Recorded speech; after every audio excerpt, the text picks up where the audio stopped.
Muito bem, senhoras e senhores, sejam todos muito bem-vindos a mais um Café com Frankl. Uma alegria tê-los por aqui, hoje dia 29/3/2022, agora 6 horas e 25 minutos. Quero recebê-los, desejar a todos um bom dia, espero que todos estejam muito bem. Se estiver tudo ok com o vídeo, se estiver tudo ok com o áudio, por gentileza, me avisem para que possamos então dar início a mais um programa Café com Frankl. Bom dia, Yara. Olha lá, a Yara sempre pergunta, né? Lá na caixinha se vai ter Café com Frankl. Ela me lembra de divulgar o Café com Frankl aqui para vocês. Bom dia, Lucas. Bom dia, Cris. Bom dia, Vivi, Juliana. Excelente. Muito bem. É bom tê-los por aqui. Silvia. Certo. Bom, o tema de hoje, muito possivelmente eu venha a dividir em 2 encontros. Né? É bem possível que eu faça essa divisão e trabalhe o tema de hoje sobre o suporte interior em 2 programas, em 2 terças-feiras, né? Porque é um tema realmente que vale a pena se debruçar, vale a pena se demorar um pouco nele, né? Se fôssemos falar tudo, talvez teria que acelerar muito aqui a fala, né? Aproveitar muito a passada e talvez alguns ficariam para trás, né? Certamente alguns não conseguiriam pegar todos os detalhes que julgo muito importantes para a boa compreensão do tema, tá bem?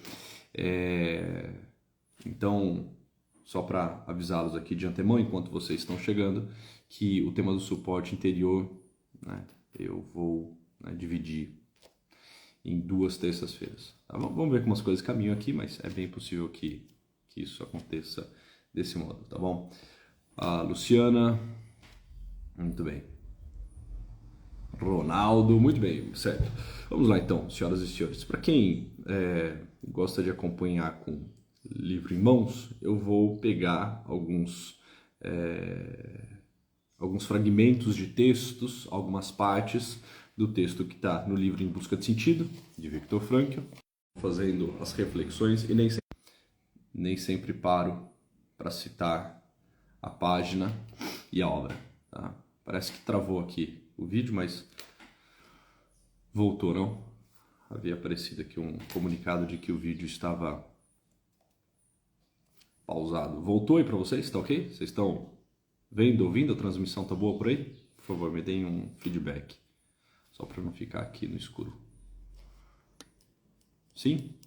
Voltou. Boa. Valeu, Lucas. Tinha dado uma travada, né? Acho que travou.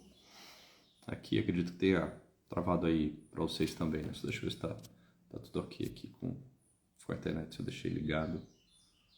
Pronto. Tá tudo certo. Ok, boa. Então, comentei da obra, né? Não sei se travou nesse momento, mas eu vou usar aqui 2 livros, Em Busca de Sentido e Sobre o Sentido da Vida, 2 livros de Viktor Frankl, tá?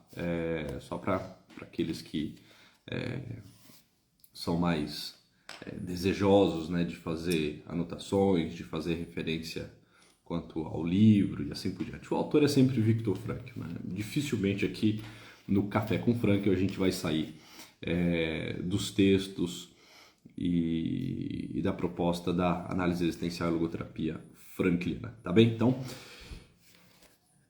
voltemos um pouco aqui aos campos de concentração. Nesses últimos programas, por pura coincidência mesmo, a gente tem trabalhado bastante sobre a vivência de Viktor Frankl dentro dos campos de concentração. É evidente que toda a proposta da logoterapia é muito mais do que isso.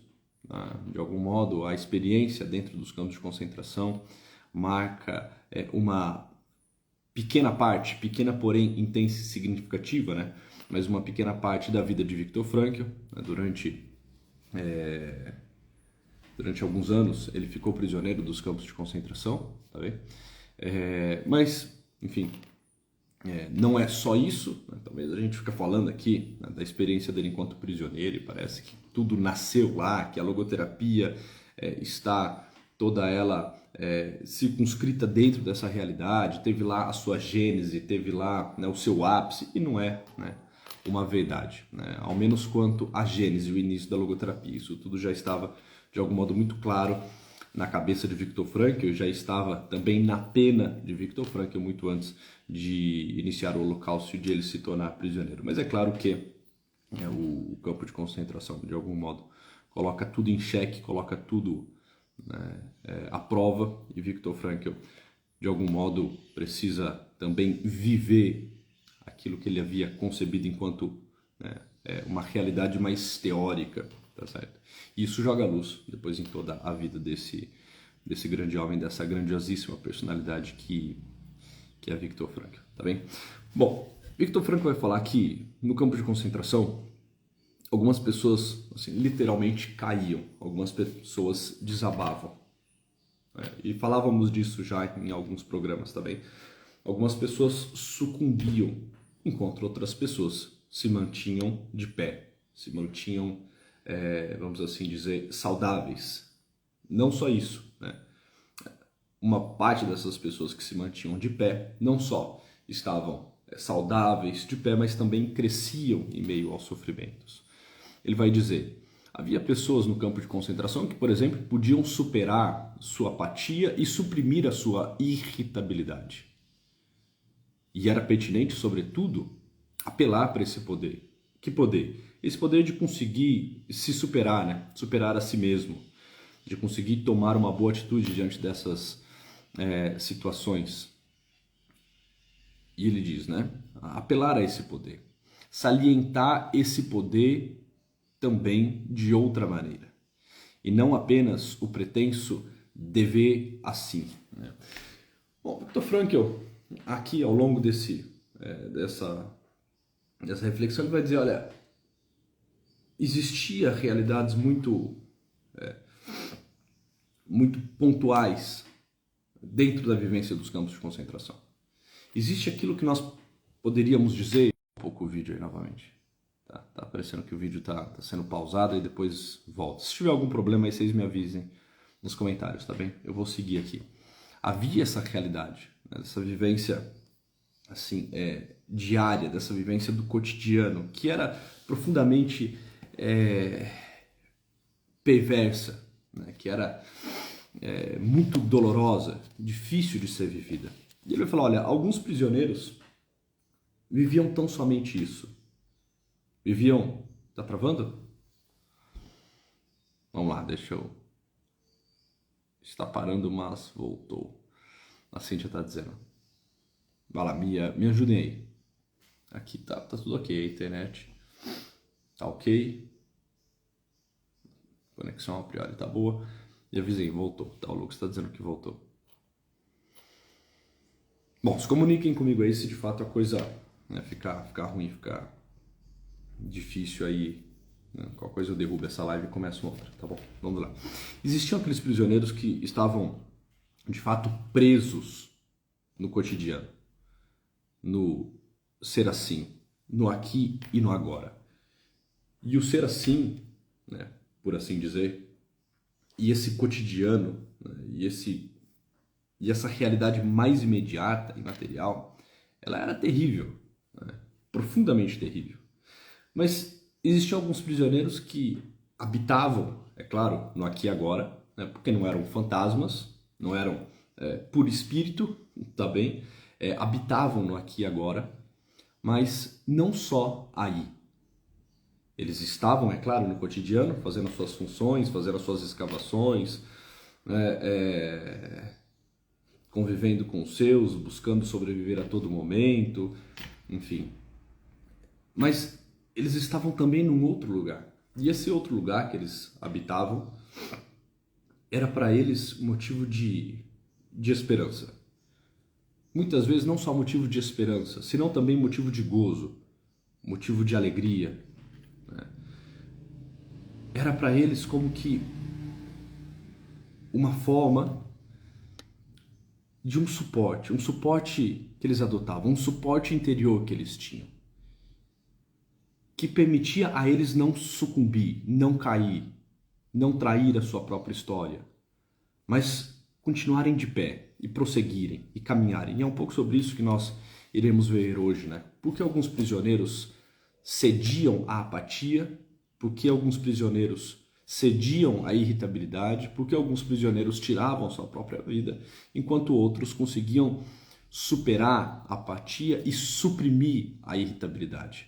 Viktor Frankl vai falar que alguns prisioneiros tinham suporte interior e outros não tinham. Os que tinham esse suporte interior se mantinham de pé e saudáveis. Aqueles que não tinham suporte interior, assim, rapidamente, certamente, caíam, né, sucumbiam, né, entregavam os pontos, caíam psiquicamente, como queiram. Né? Viktor Frankl vai falar dessa queda psíquica. Né? Tanto que ele vai dizer, né, ainda nesse livro, sobre o sentido da vida, ele vai falar: no entanto, temos que nos indagar agora quando ocorre essa queda. Quando é que o ser humano se deixa cair psiquicamente? E a nossa resposta tem de ser a seguinte: quando ele perdeu o suporte interior. Ou seja, por que alguns prisioneiros caem? Porque eles perderam o suporte interior. E por que alguns prisioneiros, né, mantêm-se de pé? Né, mantêm-se de pé. Porque eles têm suporte interior. Quando ele perde o suporte interior, assim que ele deixa de ter qualquer suporte interior, a queda é inegável, a queda é certa. Esse suporte podia consistir em dois aspectos. Ou se trata de um suporte no futuro, ou se trata de um suporte na eternidade. Eu disse a vocês aqui no início do programa que muito possivelmente a gente venha a dividir esse programa em dois encontros. Esse mesmo tema em dois encontros, hoje e na próxima terça-feira. Tá? Porque nós vamos falar exatamente desses dois suportes interiores. Um suporte interior que é o futuro e vamos deixar para depois o suporte interior que é a eternidade. No que diz respeito a esse suporte interior que é o futuro, Viktor Frankl vai falar que, olha, dentro dos campos de concentração, isso ele vai falar no livro Em Busca de Sentido, né, num capítulo que se chama Spinoza como Educador, um capítulo bem significativo para ter uma pausa aí de novo. Sei lá o que está acontecendo aqui com a transmissão, mas parece que trava e volta. Que nos campos de concentração haviam duas formas de se fazer terapia. Só haviam duas formas efetivas, duas tentativas realmente interessantes para se fazer uma terapia. Aquilo que ele vai chamar de uma psicoterapia ou uma psicohigiene. É uma realidade psicoterapêutica ou uma realidade psicogênica, psicohigiênica, desculpa. E ele fala, olha, as duas formas de propor algo mais terapêutico ao prisioneiro. Tá, ok, voltou. Ou seja, uma das poucas formas de se fazer uma terapia com o prisioneiro passava necessariamente por uma reconstrução interior da pessoa. E muitas vezes é assim na nossa vida, tá? Não tem como nós entrarmos num movimento terapêutico, vamos assim dizer. Não tem como buscarmos a cura, porque terapia vem disso, vem da ideia da cura, não uma cura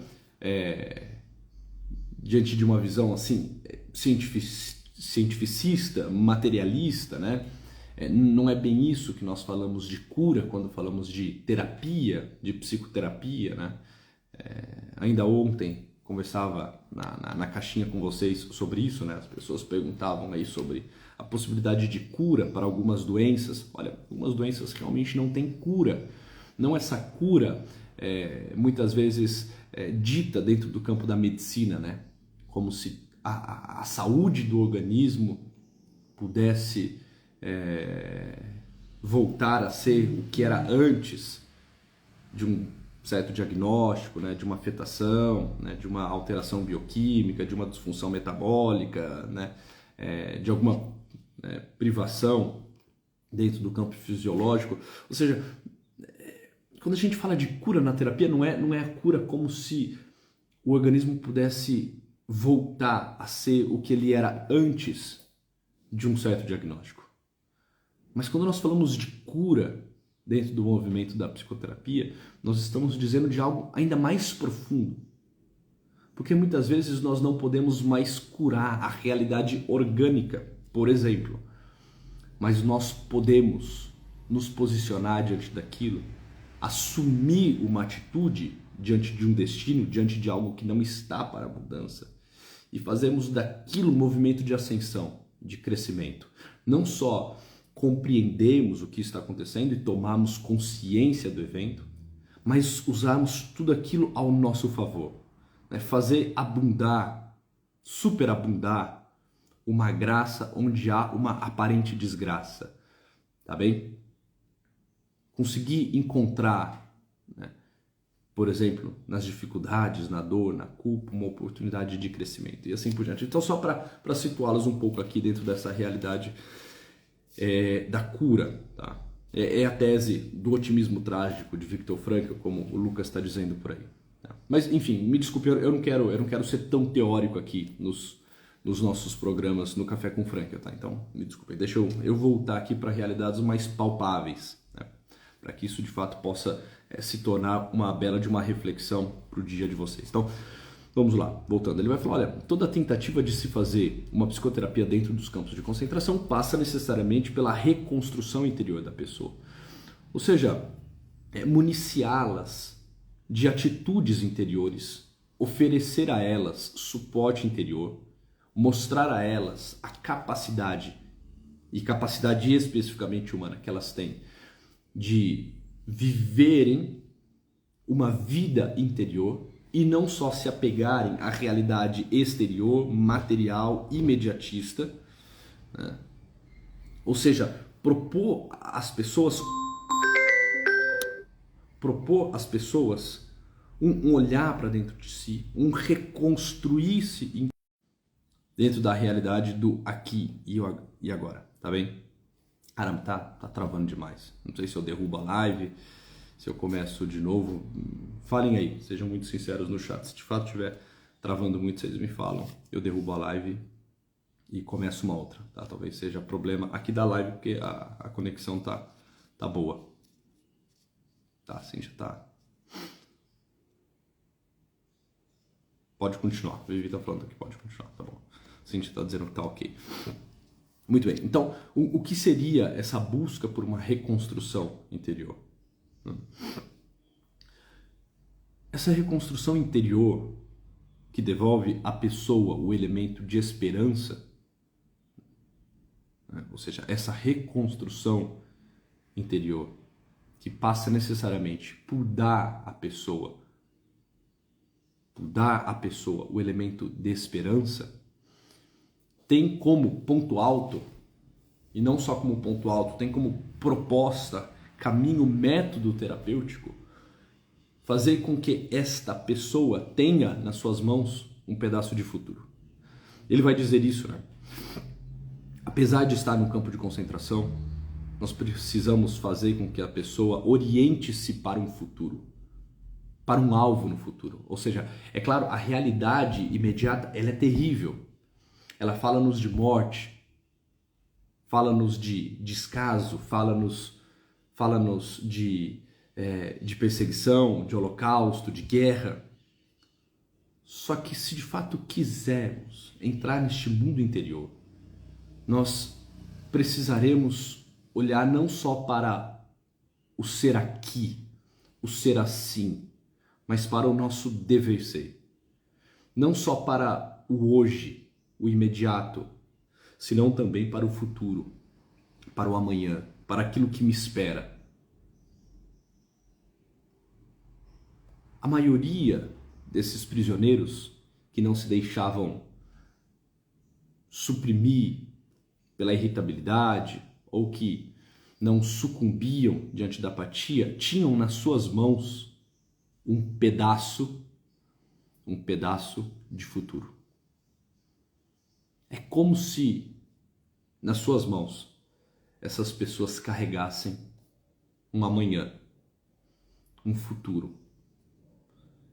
E nesse futuro conseguissem contemplar o seu dever ser. Conseguissem fazer um movimento que Viktor Frankl chama, né, de um movimento de autodistanciamento, no qual a pessoa dá conta de olhar para a sua vida como que para um quadro, contemplando algo que está para além da realidade mais imediata, volto a dizer. E é justamente essa capacidade, que é uma capacidade humana, de não só habitar no aqui, no hoje, no agora, mas também trazer nas suas mãos um pedaço de futuro e olhar para esse futuro e contemplar esse futuro e se encher de esperança por conta de um futuro que faz com que esta vida interior comece a nascer. Com que este suporte interior comece a se apresentar. Quase que como uma boia a um náufrago. Um ponto de apoio, um ponto de estabilidade, para que a pessoa possa se recompor, né? Possa, né, sobreviver, possa ter esperança de dias, né, melhores. E ele vai falar, olha, não deixa de ser uma peculiaridade do ser humano que ele somente pode existir propriamente com uma perspectiva futura, né? Como se ele dissesse, olha, não é interessante que o ser humano só pode de fato existir na sua plenitude, né? Existir, né, enquanto um ser dotado de esperança, enquanto alguém que dá conta de levar a fim a cabo os projetos da vida, se ele tiver em vista um amanhã, se ele tiver em vista um futuro. A pessoa humana é um ser futurista, poderíamos assim dizer. Existe um caráter projetivo na vida humana. Nós estamos aqui no hoje, no dia 29/3/2020, mas não só aqui, não só no hoje. Nós conseguimos, de algum modo, habitar no amanhã, lançar um olhar para, né, os dias vindouros, para os anos vindouros. Nós conseguimos fazer projetos, nós conseguimos criar expectativas, nós conseguimos nos encher de esperança, não só por aquilo que somos agora, mas por aquilo que podemos nos tornar. Nós podemos olhar para a nossa vida e de alguma forma nos concebemos não só como aquilo que estamos sendo, mas como aquilo que vamos nos tornar, como aquilo que devemos ser. Frente a um projeto existencial que trazemos, ou seja, a pessoa humana é um ser futurista. Ela olha para o amanhã, ela olha para o futuro, ela se projeta. E isso dá a ela uma vida interior, um suporte interior, como vai colocar aqui Viktor Frankl. Nos momentos difíceis da nossa existência, nós sempre podemos nos refugiar nessa dimensão futura, diz Frankl. E muitas vezes isso pode se tornar para nós sobrevivência. E isso pode ser para nós como que um truque. E Viktor Frankl vai falar desse truque, né? Ele falou, olha, eu mesmo me utilizei desse truque algumas vezes. Principalmente quando a realidade era muito pesada. Principalmente quando, né, a vivência no campo de concentração tornava-se assim, trágica demais. E ele vai relatar, né, um momento em que ele estava cheio de preocupações. Ele estava com os seus sapatos já sem arame, né? Ou seja, no lugar do cadarço, né? Ele havia botado um arame para conseguir fechar as suas botas, porque fazia muito frio e se as botas estivessem abertas, ele congelaria os seus pés, mas ele havia quebrado esse arame, então suas botas estavam, né, abertas, o seu pé estava congelado, o seu corpo estava cansado, ele havia trabalhado durante todo um dia, ele estava marchando de volta para o barracão, e ele falou ali, naquele momento, na minha cabeça, só se passavam questões imediatas. Eu pensava o que seria da noite, se eu teria uma sopa para tomar, se eu conseguiria, no meio daquela sopa rala, encontrar um pedaço de batata, né? Sei lá, mesmo que fosse uma batata podre, como que eu faria para encontrar um outro arame, porque talvez os meus pés não conseguirão marchar mais um dia, né, se estiverem expostos ao frio, né, aos intempéries. Ele falou, bom, na minha cabeça só passavam questões assim, de sobrevivência, mas tudo apontava para o ridículo, apontava para o hoje, apontava para o imediato. E aquilo, para os prisioneiros, causava um certo desespero, fazia morrer toda a esperança que outrora, né, habitava no seu peito. E ele fala, bom, nesse dia, nesse momento, por exemplo, eu fiz um truque. Eis que então eu aplico um truque. E qual é o truque? Vejo-me de repente ocupando a tribuna de um grande auditório magnificamente iluminado e aquecido. Diante de mim, um público a ouvir atento, sentado em confortáveis poltronas enquanto vou falando. Dou uma palestra sobre a psicologia do campo de concentração e tudo aquilo que tanto me tortura e oprime acaba sendo objetivado, visto e descrito da perspectiva mais alta da ciência. Através deste truque, continua Viktor Frankl, consigo alçar-me de algum modo acima da situação, colocar-me acima do tempo presente e do seu sofrimento, contemplando-o como se já estivesse no passado e como se eu mesmo, com todo o meu tormento, fosse objeto de uma interessante investigação psicológica científica. Ou seja, olha que interessante, né? Ele vai falar, nesse momento eu criei um truque, né? Fiz um truque mental, um truque que uma vez mais me deu como que um suporte, que me fez lembrar desta vida interior que eu trago, das possibilidades que eu tenho. Eu não tinha muitas possibilidades exteriores. Exteriormente estava tudo perdido, estava tudo apontando para o caos, para a morte, para a destruição. Eu não tinha nada exteriormente, eu não tinha sequer, né, um jantar digno, uma cama boa, eu não tinha um sapato nos pés, ou seja, exteriormente eu não tinha nada e não podia procurar nada, porque isso não dependia de mim, mas interiormente eu tinha muitos recursos, interiormente eu tinha muitas ferramentas, muitas possibilidades, e naquele momento eu me esqueço um pouco da realidade imediata e crio, né,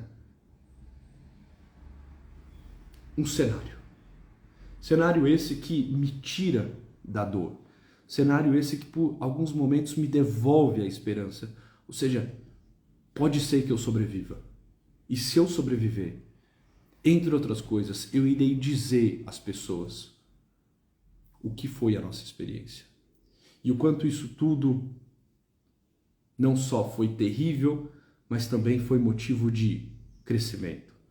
Eu vou falar sobre as possibilidades humanas, eu vou falar sobre a minha teoria, eu vou fazer com que, de alguma forma, a partir dos meus relatos, as pessoas nunca mais queiram ou pensem na possibilidade de recriar, né, um cenário parecido com esse, que foi o do Holocausto. Ou seja, diversos pensamentos que habitavam na cabeça de Viktor Frankl e que, de algum modo, apontavam para um futuro.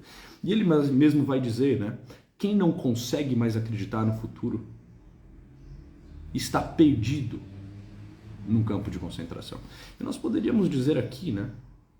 Olha, aqueles que já não conseguem acreditar no futuro, de fato, estão perdidos, caem na apatia, no desespero, se deprimem. Essa capacidade humana de olhar para o futuro, de ter um pedaço de futuro nas suas mãos, faz com que, de fato, nós consigamos caminhar, principalmente nos momentos mais difíceis. Faz com que nós consigamos, né, sobreviver nos momentos, assim, mais desesperadores. Ou seja, olharmos com carinho, olharmos com esperança, olharmos com atenção para aquilo que nos espera, para aquilo que podemos ainda realizar, para aquilo que somos convocados, para aquilo que a vida nos chama. Esse é um suporte interior. Esse é um grande de um suporte interior. Porque como vai dizer, né, Nietzsche, esse homem cheio de loucuras e incoerências, mas que lá para as tantas, né, surge com, né, alguns pontos de luz, né, e aqui está um ponto de luz no meio desta, né, desta obra, né, toda louca e perversa de Friedrich Nietzsche. Como vai dizer Nietzsche, quem tem um porquê viver suporta quase qualquer como.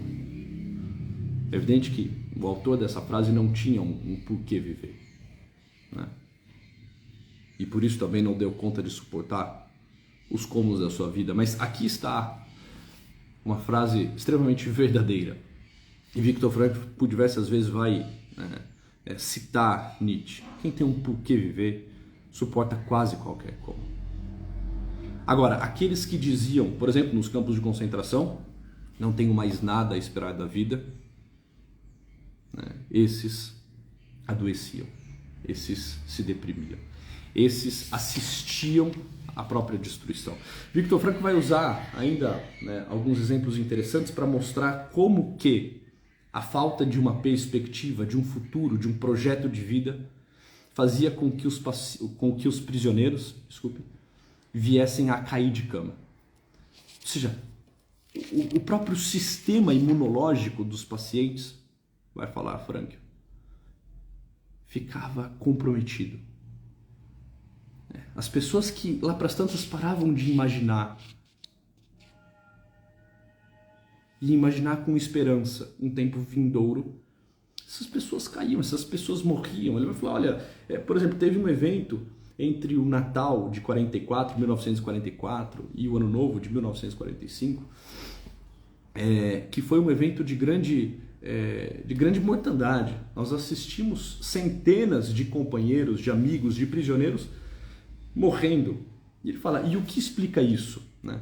Olha, explica o seguinte, algumas pessoas acreditavam que entre o Natal de 1944 e o Ano Novo, né, de 45, a guerra teria chegado ao seu fim, né? As tropas americanas teriam entrado, teriam nos tirado, né, dos campos de concentração. Ou seja, as pessoas estavam alimentando essa esperança. O pedaço de futuro que elas tinham em mãos era um pedaço de futuro também muito imediatista. Elas imaginavam que mais alguns dias, algumas semanas, né, entre Natal e Ano Novo, elas seriam soltas. E tudo que elas conseguiam enxergar era isso. Era a libertação, né? Era o fim da guerra. Era este evento que se daria entre essas datas comemorativas. E Viktor Frankl fala, olha, foi se aproximando a festividade do Natal, e nada de a guerra ter fim, se aproximou o Ano Novo, e assim, e nem de longe parecia que a guerra estava chegando ao fim. E nesse ínterim, centenas de prisioneiros morreram, caíram de cama, se deprimiram, padeceram, sofreram. Olha, e é fato, essas pessoas, de alguma forma, já não tinham mais nada a esperar da vida. E acreditavam que a vida também não poderia esperar mais absolutamente nada delas. E ao perderem esse suporte interior, todo o corpo ficou penalizado, ficou comprometido. O próprio sistema imunológico dessas pessoas ficou debilitado e essas pessoas morreram. Morreram de tifo, morreram, né, porque não saíram das camas quando a sirene tocou, morreram, né, porque contraíram tantas outras enfermidades, morreram de virose, morreram, né? Naquela semana, centenas de pessoas morreram, porque já não tinham nas suas mãos um pedaço de futuro, porque já não tinham mais nada a esperar da vida. E é interessante, né? Porque essa noção de que eu não tenho mais nada a esperar da vida é uma visão também muito combatida por Viktor Frankl, porque ele falou, olha, a questão também é o seguinte, né? Não é o que eu tenho a esperar da vida.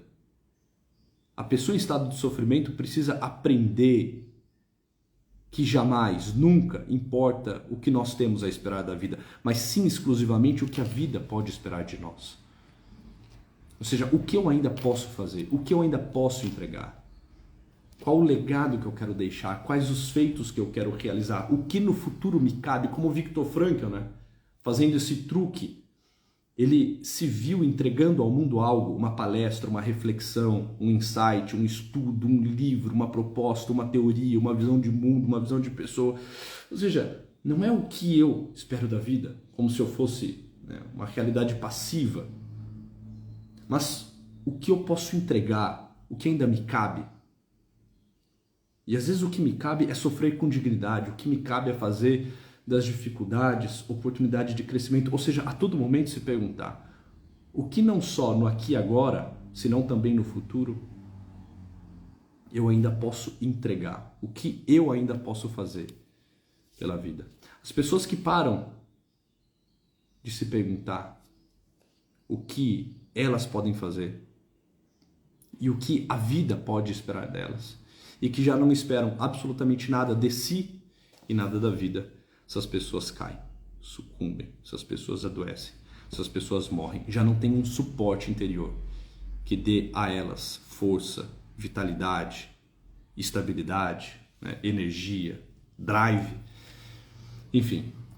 Senhoras e senhores, estamos aqui já com, deixa eu ver quanto tempo de live, já passou, né, do combinado aqui de meia hora de live. Eu quero trabalhar no próximo Café com Franklin um suporte ainda mais poderoso e que dá continuidade a essa nossa reflexão, que não é o suporte interior que aponta para um futuro, mas um suporte interior que aponta para a eternidade. Quem está aqui nesse Café com Franklin obrigatoriamente precisa ver o segundo tema, senão a coisa vai ficar muito incompleta, né? E essa mensagem não vai ter todo o ganho que ela pode ter se a realidade seguinte não for contemplada, que é o suporte interior a partir desta visão de eternidade. Tá bem? Senhoras e senhores, uma alegria estar aqui com vocês. Tenham todos um bom dia, uma boa terça-feira. Ajudem, mandem aí coraçãozinho, né, publiquem um print dessa live lá no Instagram de vocês, enfim, né, vocês sabem o que pode ser feito e por onde vocês podem agir para fazer com que isso tudo cresça, para que mais pessoas tenham acesso, bom, a esse conteúdo, tá bem? Senhoras e senhores, tenham todos um bom dia, uma boa terça-feira e até muito breve.